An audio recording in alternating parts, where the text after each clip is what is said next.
Hi there. Welcome back to the Rare Book Reviews channel, where I talk about my love of books, collecting, reading, the smell of books, libraries, all the book things. And today I'm excited to tell you that for the first time I was tagged by another channel, which is super fun. Jess at Jess Book Girl TV tagged me for the Finish the Book tag, which was started by Micah Cummings, and it is pretty fun. The first question is, do you keep a list of the books that you have read? I don't exactly keep a list. I have tried a couple different methods. One of the most challenging, very sweetly, my amazing husband bought me this card catalog for my birthday one year, and I love it. It's hard to know exactly what to use it for, so I started printing cards of the books, library cards, card catalog cards, for the books that I had read. And it was a way to keep track of where I found the book. I have this thing about, I really like to get a special copy, a gift quality, or a nice shelf quality, cool edition, a first edition, something with really nice illustrations, a special edition of books that I love. But I don't really believe in owning books that you can't read or haven't read. So I always read them after I buy them, and then I want to keep track of them. So I keep a review. I only really review books that I like, though.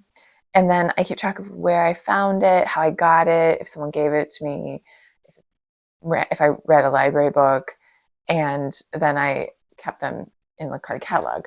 The printer that accepts these card catalog cards is slowly, that's going to have to move to a farm and live its days out in a field. It's not doing well.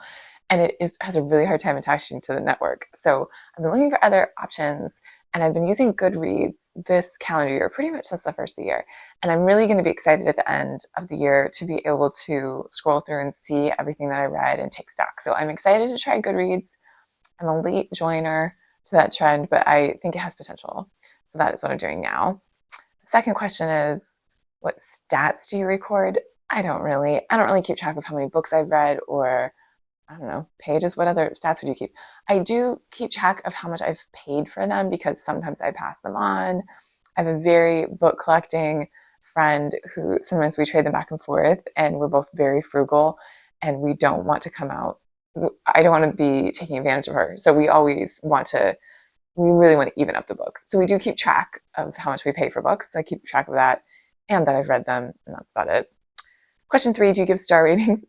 I give star ratings on Goodreads for books that I like. And for books that I don't like, I just don't want to spend any time on them or get involved in any negativity, so I just say nothing.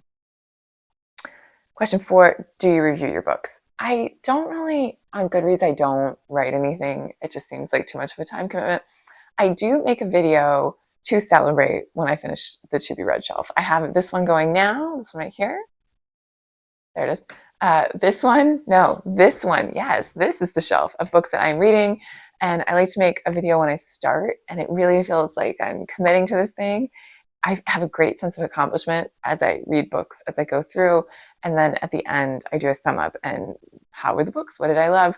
Right now, I've just on the second book of this shelf, and it is the Hocus Pocus book that came out when they made the second movie. And I am really adoring it because it's just about time to have fall. The weather this weekend is very stormy. It's such a good weekend to stay in. So I am enjoying that, and I'm enjoying having a reason, right? I need to read these books. I'm on a mission on this to be read shelf. Question 5 is, where do you put your finished books? This is a challenge that many of us have. Where are these things going to go? I am very frugal, so I go to a lot of used bookstores and charity shops and auctions and garage sales and things. So I end up buying whatever strikes my fancy if it's just a couple dollars. And then the problem is I only have so much room. So if I read a book and I think I'm going to read it again, or it's some kind of special edition, then I try to find room for it. And otherwise, I find it a new home. Sometimes I feel like I'm running the SPCA for books. I have a lot of books that need a new reader, and I donate them. I take them back sometimes to used bookstores for credit, to sort of upcycle books, I guess, so that they'll find another life, another reader. And I do donate. I donate a lot of books to the book charities. I'm lucky. There's a couple great places near me that have book sales that are really easy to donate. There's one that I love that They have a shed, a waterproof shed, and you can just leave a bag in there and take a receipt. It's really easy. And when I go to that book sale, sometimes I just take books with me that are going to stay there. So that's how, but it is a challenge where the book's going to go. But then 6 is, how do you pick your next book? Well, I'm pretty frugal. So I have lists and I'm interested in things. I really enjoy a good browse. So sometimes I go to the charity bookshops and just anything that looks good that isn't too expensive comes home. I have lists from either friends or the different reviews online, the big newspapers that do end of year reviews. I'm always adding books to the list of, oh, that sounds like something I'm going to want to read. That sounds like something good. And then if I find it, goes it goes in the bag and it comes home with me. So I've been very lucky. It's very easy for me to find books at reasonable prices. I always have a couple that are waiting in the wings to be read. And I've recently been thinking, I have all these books that I've purchased that I need to read, and that's what goes on the to be read shelf. But I haven't done the what do I want to reread?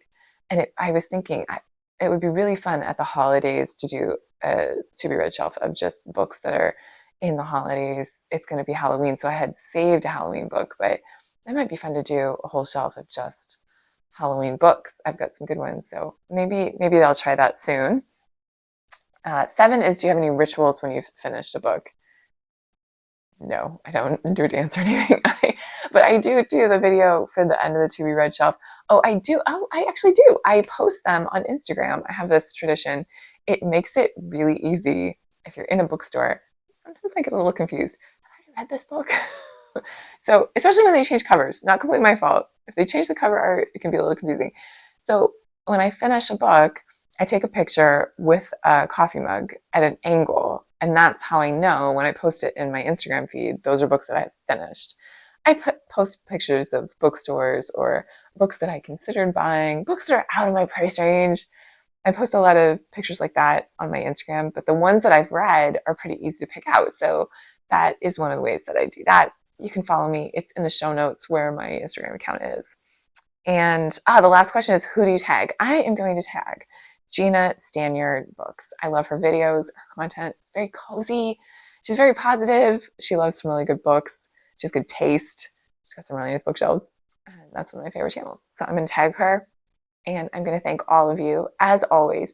Thank you so much for encouraging me. Thank you for tagging me for the tag.